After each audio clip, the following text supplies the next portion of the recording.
Welcome back to this already, the final segment of The Price of Business. I tell you, what an action-packed program today was. A lot of energy, a lot of interesting interviews. Wrapping it up with just another interesting interview. Steve Parkhurst is a senior editor at U.S. Daily Review, plus a political consultant extraordinaire.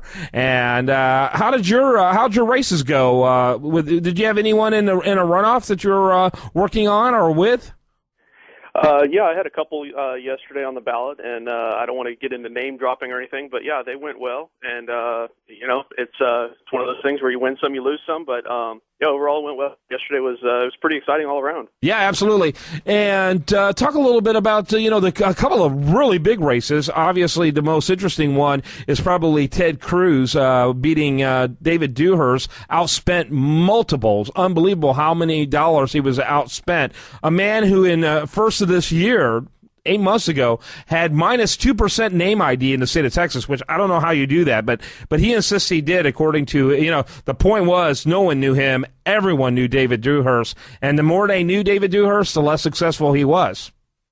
Yeah, well, it's one of these things where, David Dewhurst has been elected statewide any number of times, at least 4 times. Yep. It was one of these things where, it's proof that a positive message and a grassroots force, which leads, from the positive message, can beat money. I mean, it's one of those things where, it was. Yeah, I just can't account for it. It was It was just an amazing victory. I mean, when you look at the high turnout. When I saw his turnout as high as it was going to be, and you and I talked on your show several months ago about the fact that if turnout was high, it would probably mean that Tea Party people came out. And, I mean, that's literally probably what that meant. I mean, when you look at the vote totals yesterday and, Ted Cruz had sent out an email saying that he was ahead by about 10 points, I kind of thought, well, 10 points, 6 or 8 is probably more likely, and it's probably even going to be closer than that. He ended up winning by 13.5. I mean, it was just, I'm somewhat dumbfounded. There are no words to describe what happened yesterday. Yeah, again, outspent, probably multiples outspent. I know that Dewhurst alone spent somewhere of $9 million of his own personal money. And so it's just an incredible results. And I think it just really kind of shows a change in the Republican Party, that there's a kind of a political paradigm shift taking place that's pretty profound. Yeah, and it's on multiple fronts. I mean, number one, it's definitely the let's call it the Tea Party movement front. I don't know how you define the Tea Party. I was actually having a discussion with somebody this morning about Tea Party, whether it's a party or a movement or whatever, and I somebody actually thought it was just a bunch of rallies, and it's like, well, okay, it's a little bit more than just rallies and getting together with your come and take it flags and whatnot, but yeah, I mean, it's just the other thing that I think was big was the fact that it was a Hispanic Republican. Yeah, that's huge. And I mean, especially to do it in the South, and I had seen Herman Cain run for Senate over in Georgia in 2004, and I kind of thought that would have been, having him win in 2004 would have been a big deal. And it's like, here we are 8 years later, and it's still kind of a big deal when we have somebody like a Ted Cruz come along and win and do well. It was interesting that down the ballot, David Medina, who was a Texas Supreme Court justice, lost, and he was a Hispanic Republican as well. That also, it shows you with the guy that he lost against, it's just one of these things where it's the positive message versus if you just go out there and you just run on a bland record, and if you have a record that you really can't defend, then it makes it really tough, and voters just can't identify with you. John Devine, one of the most conservative legal minds in the state of Texas, and defender of the Ten Commandments, being publicly displayed, and he's really always put his neck on the line, and so I wasn't really surprised at all, in spite of the fact that I like to see conservative Hispanics win. John Devine is much more conservative than Medina. Ted Cruz versus David Dewhurst, 57% for Cruz, 43% for Dewhurst, 631,000 plus votes for Cruz, 480,000 votes for Dewhurst. It's breathtaking to look at. It really is. I was shocked as the numbers started to come in last night. I wasn't surprised by the early vote number. As soon as I saw that, I thought, okay, the Tea Party people turned out. This is going to actually be a lot closer than a lot of us were expecting.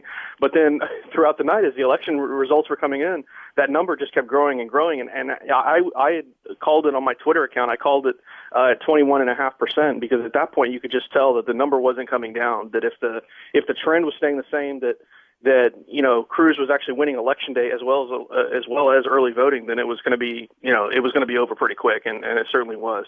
Well, and the only way Dewhurst was going to win was in urban areas. The rural areas were going with Ted Cruz because of that conservative grassroots message, and the fact that he was willing to go into those rural areas, that to talk to 40 people, which that was beneath apparently David Dewhurst. He just simply wasn't going to do that kind of thing. And I think that the viral effect of his willingness to be in every single forum in the state really paid off for him.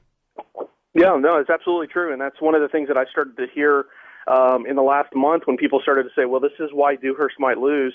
It started to be the stuff about the fact that he wouldn't debate, and then he, the whole bizarre thing where he wanted to do the debate in Spanish. I don't understand where that was coming from and what the point of that would have been.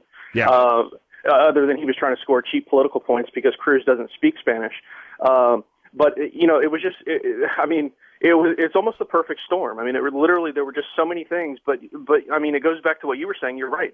Ted Cruz was the ultimate Tea Party candidate, and he said last night in his victory speech when he talked about we the people, he was we the people. I mean, he was going around. He was willing to talk to the 40 people in the middle of nowhere because they cared enough to come out and listen to what he had to say. Out there in Cisco, Texas, unbelievable. Right. He took the votes in Tombstone, Texas, just as seriously as he took the votes in Houston, Texas, and I think that really helped him, and that is what put him over the top, because he had people all over the state that cared.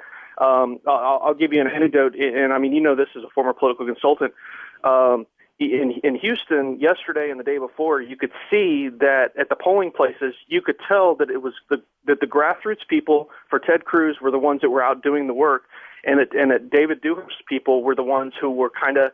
He didn't have the grassroots core. He had the big media and stuff like that, but he didn't have the grassroots core in the volunteers, and they had to put out their signs the night before, whereas Ted Cruz had great sign coverage because his volunteers went to the polls and they were planning to work those polls all day long. And they put did. out the signs themselves, and so they had much better coverage. And Steve Parkhurst, I got to wrap you up, buddy. Steve Parkhurst, check him out over there at U.S. Daily Review. One of my favorite features, of course, is Across the Pond. I love the article you found about the things you miss about the 20th century. That alone is worth the look. That's hilarious. Having had gone to England many times as a kid, I remember the smell of coal that you could almost taste. And I would actually miss that if I visited particularly northern England, where I used to go often, even though, if I get any lung disease, I know where it came from, my visits to England. Great stuff. Across the Pond. Check it out at usdailyreview.com.